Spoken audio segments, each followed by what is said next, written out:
Most business gurus will tell you that if you have reached a revenue ceiling, then you just need to outwork that problem. But I grew up in an economy that had 79 billion% inflation. In my world, hard work was the fastest way to guarantee that you'd stay broke.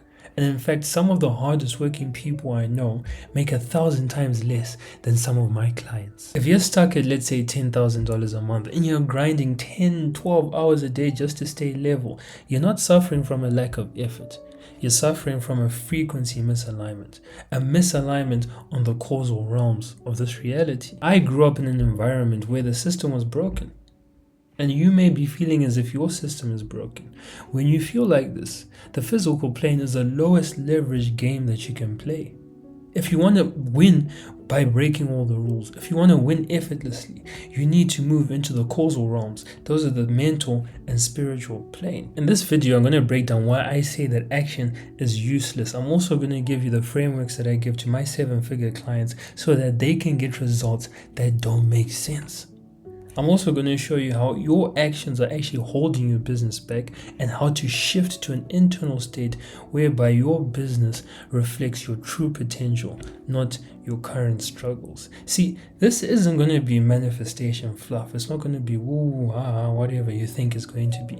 This is simply the physics of performance. But anyways, let's get into it. Now, to get into it, we have to switch to the split screen. The futility of endless action. But let's go to the top. See, for those of you who don't know, I grew up in Zimbabwe, and if you don't know, you've been living under a rock. Zimbabwe is historically for the past 20, 30 years been the country with the highest inflation. We've always been top 2, right? The reason why we are on top 2 right now is because we don't have a recognized currency. So how can your recognized currency inflate? Like, it doesn't make sense. You can quite literally only use it in Zimbabwe.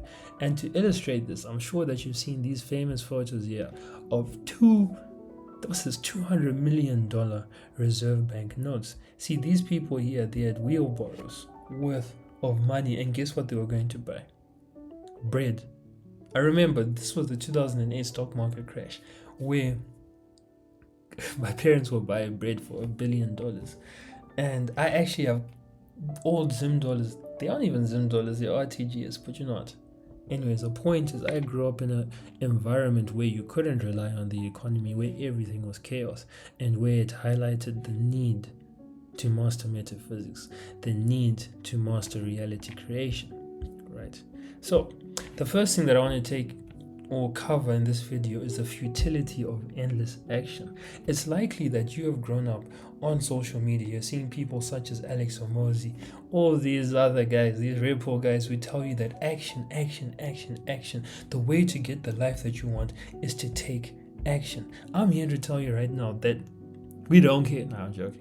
I'm here to tell you right now that action is not your savior, and it never will be. The reason why action isn't your savior, because you aren't in the position that you want to be in right now. You aren't in your dream environment. So if you were in your dream environment, then action would be the savior, right? The reason why I know this is because we can look at this example. You know 2 different people in your life, right?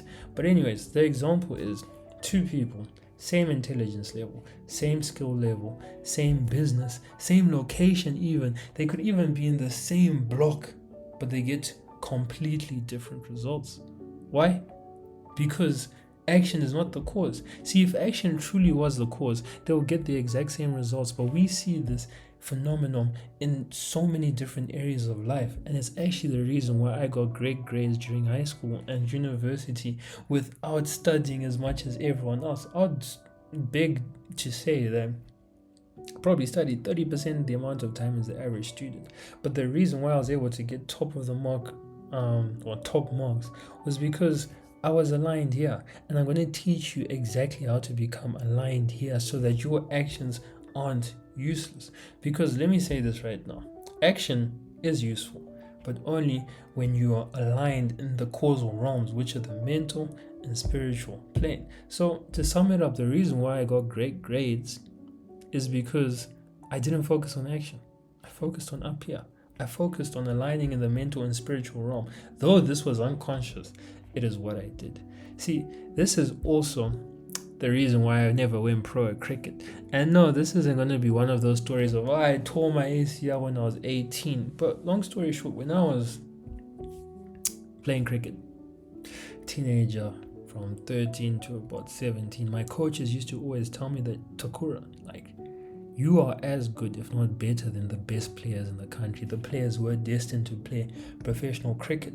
But for some reason, when game day comes, you never perform. But in practice, you're perfect. Your technique is perfect. The way you bowl, perfect. Everything perfect. But for some reason, things weren't working. And there were people who I practiced just as much as. I had better techniques in practice. I was better than them. But they went on to become professionals, right? And I know I sound like that unk saying, oh no, back in my day I was gonna go pro, but I fractured my knee. I broke my kneecap in 10,000 different places. Now it's not one of those. It's genuinely a true story, whether you believe it or not. But the reason why I never went pro at cricket is because I wasn't aligned where it truly mattered. See, now this is where I need to tell you the truth, the harsh truth, that action does not create your reality. Right? Growing up in Zimbabwe, right? This is a country of drastic polar opposites, right? In the span of 200 meters, you can see the most expensive house in the country and also see a squatter camp. And it's crazy that the person in the most expensive house will work harder. I mean, the person in the squatter camp will work harder. They'll do more of the right things than the person who's in the most expensive house. See, in Zimbabwe, everyone is focused on action. Everyone is starting the same businesses. Everyone is trying those side hustles to get that extra bit of money because, quite frankly, the average job, even well-paying jobs in Zim, don't give you enough to live a good life. So people are all trying to do the things that they need to do, and they're getting different results. Exact same things. Exact same ad strategy, exact same outreach, all those things, and they're getting different results. See, you need to realize that action does not create reality. The reason being is because people can do the exact same things and get different results. If action really created reality, that wouldn't be the case. It would just be a simple science of do this and you get that, right? See, in the Bible, it says you reap what you sow. But if you are attentive, you don't reap what you sow physically in terms of the actions you take, because you can make the exact same actions as your friend or as your competitor in business.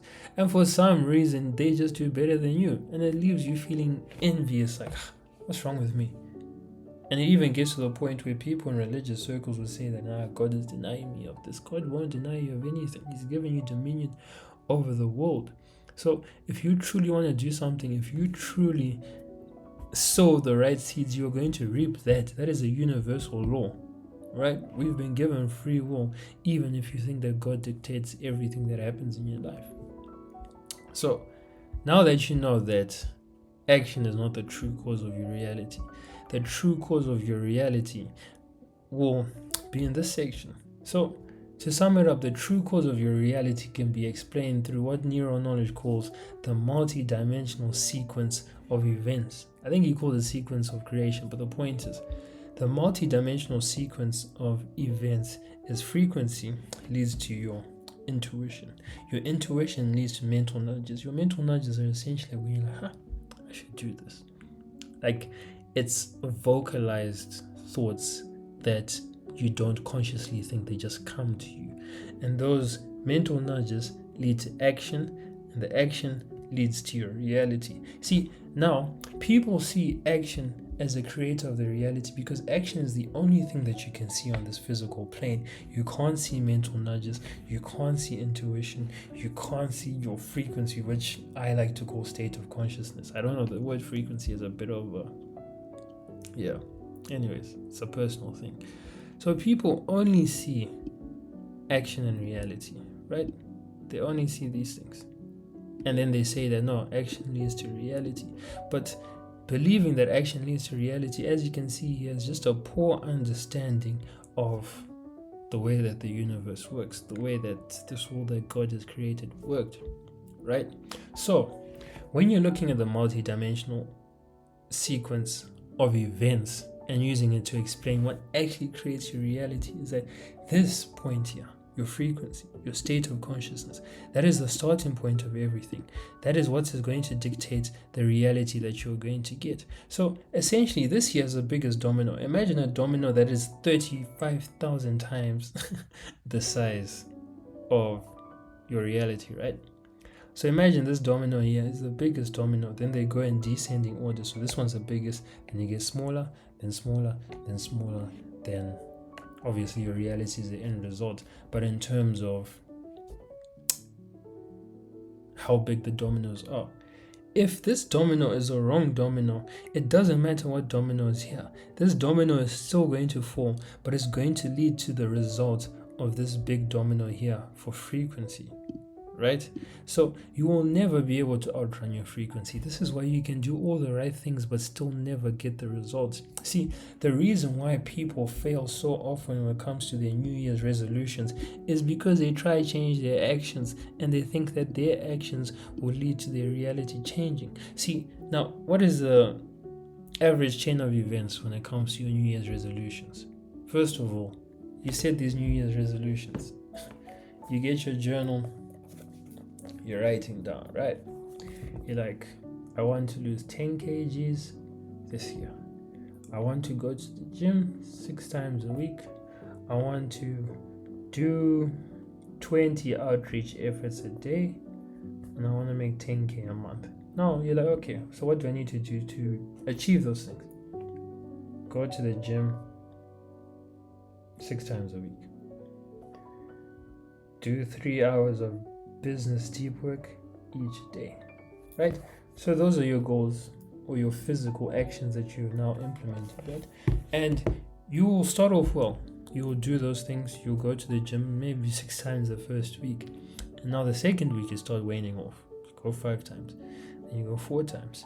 But see, the thing is, you may have lost weight in those 4 things, so it would have led to a slightly altered reality, right? In terms of the business work, you would be doing 3 hours of deep work, and then it goes to 2, and then you end up in a state where you're doing all that busy work that doesn't lead to any sustainable results in your business. And the thing is, you're focusing on action, and it started to wane off. The reason why so many people fail their New Year's resolutions is because they focus on action, thinking that it creates the reality that they're living, that action has created the life that they're living.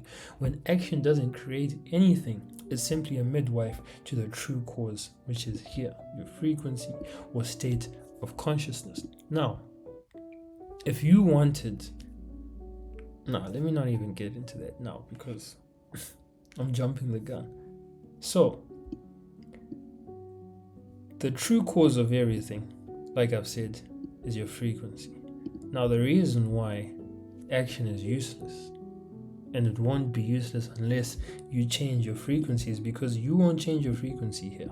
So your biggest domino is going to be something that you don't want. It's going to be something undesired, right? So let's say your frequency is leading to the ceiling that you are currently facing right now. Let's say you're facing a $5,000 revenue ceiling in your business.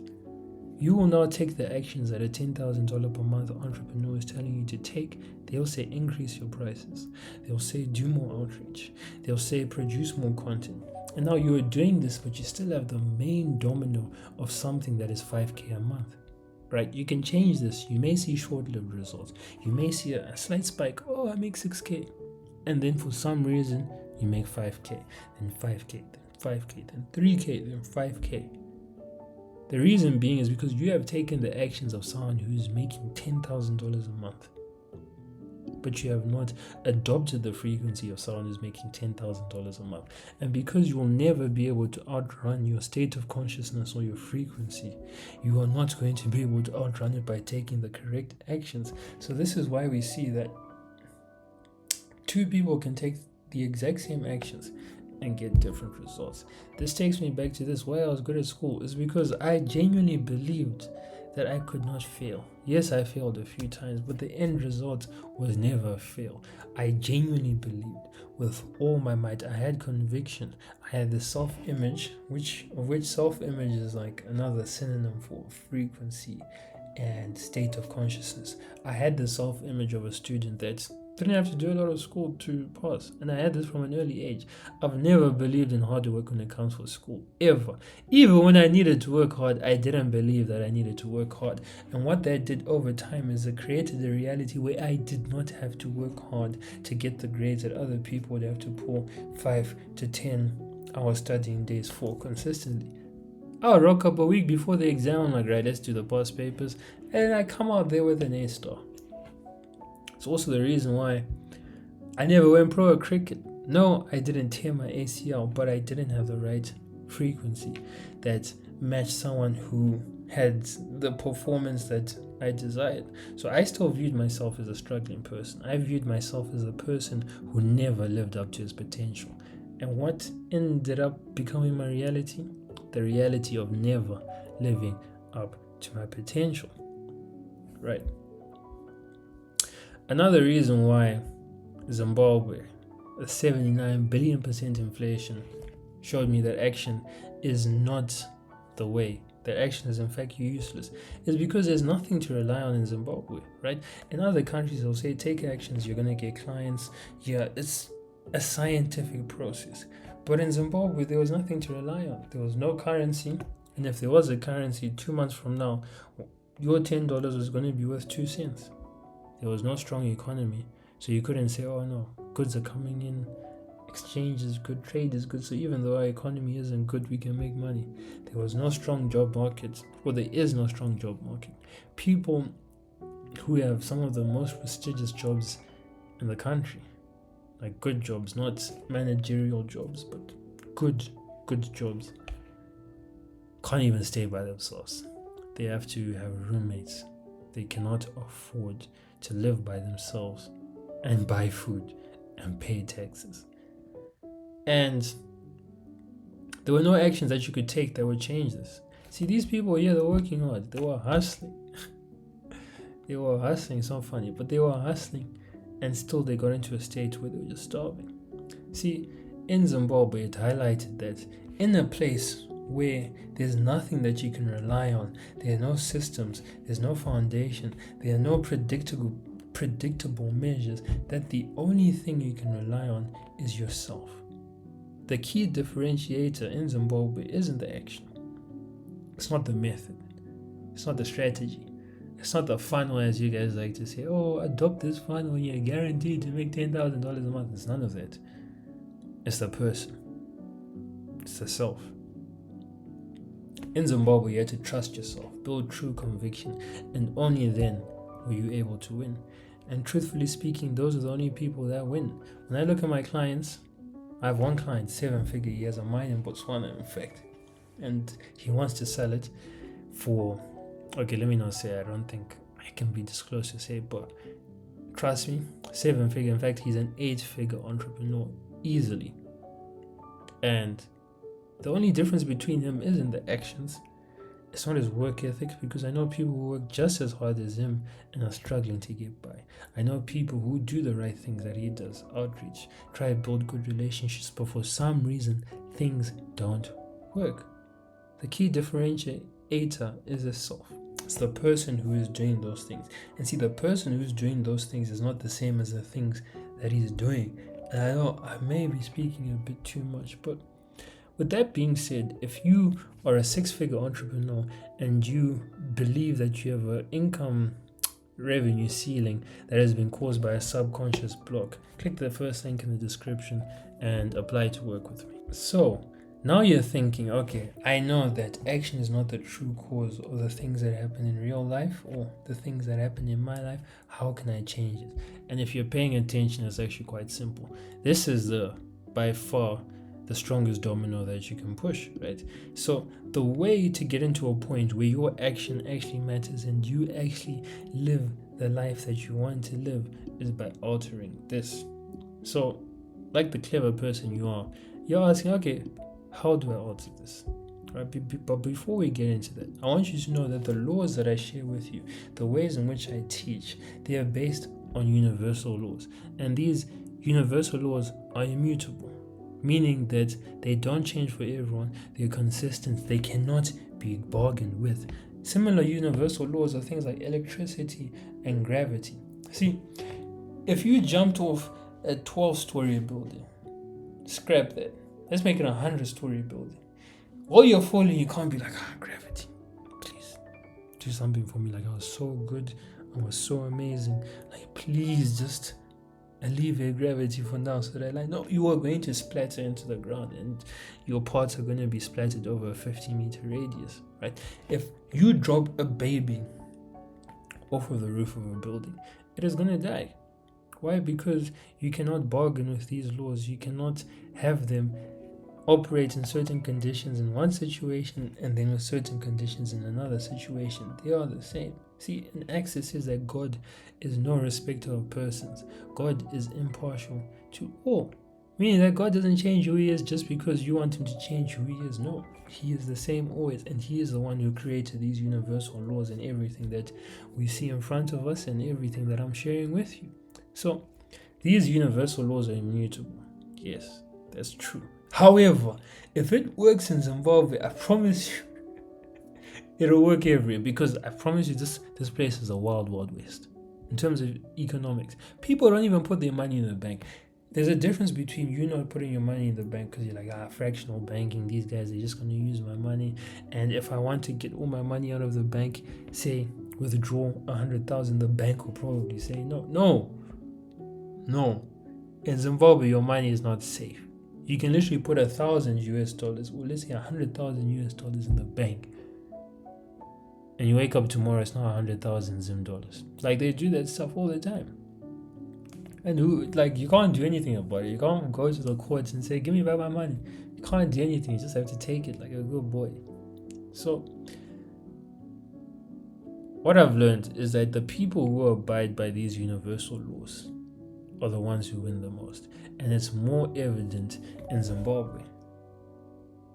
Right, my seven-figure client, like, he unconsciously, before he met me, was abiding by these laws that I'll teach you and I share throughout all this channel. But anyways, the true way to change your reality, the true way to master reality creation, and the way in which I have mastered it in the world's toughest economy, and how some of my clients in the world's toughest economies have gotten to the point where they're in the top 0.001% in the world, not in Zimbabwe, but in the world, in the worst economy in the world. The way they do it is through alignment on the causal plane. See, you have to align with the first and most important domino, which I've said is frequency, or your state of consciousness, or your self-image, and only then will your actions lead to what you want. Because going back to this multi-dimensional sequence of events, you have frequency leading to intuition, leading to mental nudges, leading to action, leading to reality, right? So if you have the frequency of someone who makes $10,000 a month, you are going to have the intuition of someone that makes $10,000 a month, right? You're going to have the mental nudges of someone that makes $10,000 a month, and naturally you're going to do the actions of someone that makes $10,000 a month, and is going to lead to your reality. See, action isn't the cause like you previously thought. Action is simply a midwife for your reality. It's the midwife for your state of consciousness leading to your reality, right? Now we see this a lot in relationships, and I'm going to use relationship examples a lot because I think it's the easiest ones for people to understand. See, people will say that, I want to get into a lovely, God-fearing, respectable, loyal, peaceful relationship. So they'll take all the right actions. They'll go to the good places. They'll go to church. They'll go to, book clubs, wherever people go to find good, respectable partners, as if they're a place where all those people are. To be honest, there are places where they aren't. I'll tell you that for free. But they'll take all the actions that people say to get into a good relationship. They'll clean themselves up. They'll become the type of person that they believe that the dream partner would like. So they're taking all the right actions. But somehow they end up with someone who treats them exactly like all their past exes. They cheat on them, they disrespect them, domestic abuse, all those things. They're taking all the right actions, but they're still being led to a reality that they're trying to run away from. But let me know, like I said in the beginning of this video, that you will never be able to outwork your frequency. You will never be able to outrun it. The actions that you take will never be enough to compensate for the wrong frequency, right? But we also know people who, people say that, oh, to find the right person, you're gonna have to kiss 100 frogs, you're gonna have to go through the trenches.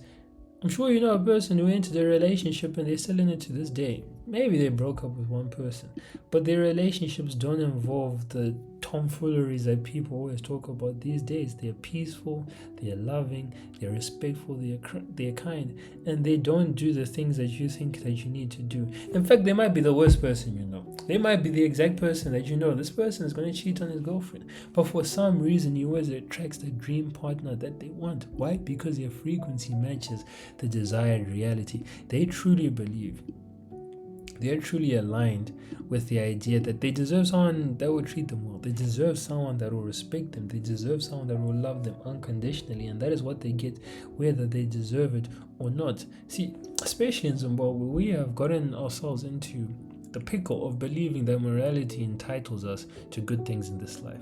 Morality entitles us to wealth. Morality entitles you to a good relationship. And then morality entitles you to nothing but nothing.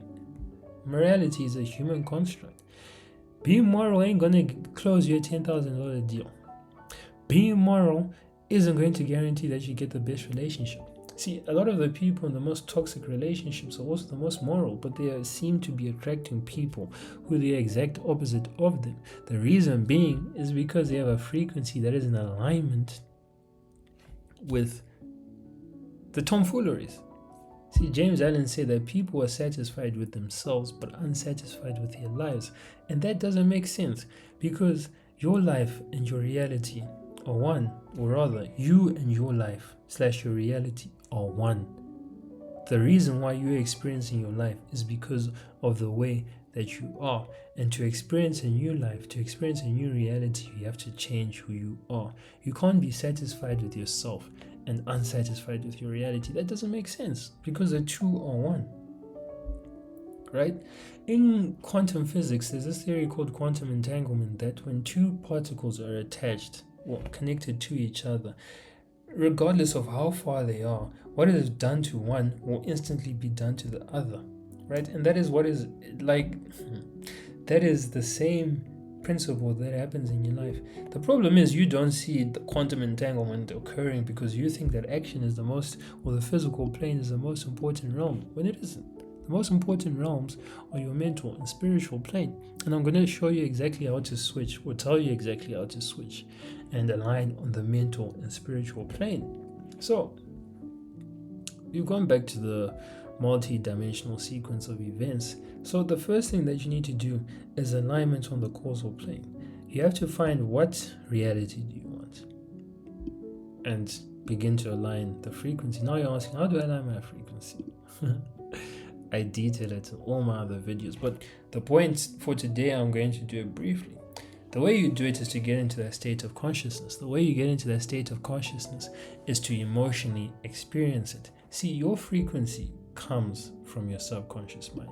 You will never have a frequency that is opposed to what is in your subconscious mind. So the key to changing your frequency is to change what you've emotionally experienced.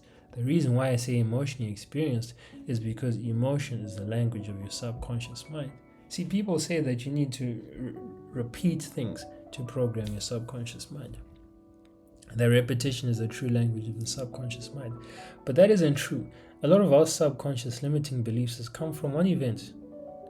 A lot of our opinions about men, women have come from one event, that one person that dogged you out. And you're like, damn. It didn't have to be repeated 10,000 times for you to be like, damn, nah, trust no one. It just happened. It just happened. And yeah, so that just proves that repetition isn't the true cause.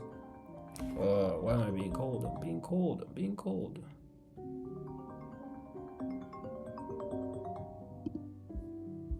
Oh, let me message my darling girlfriend. She's calling me.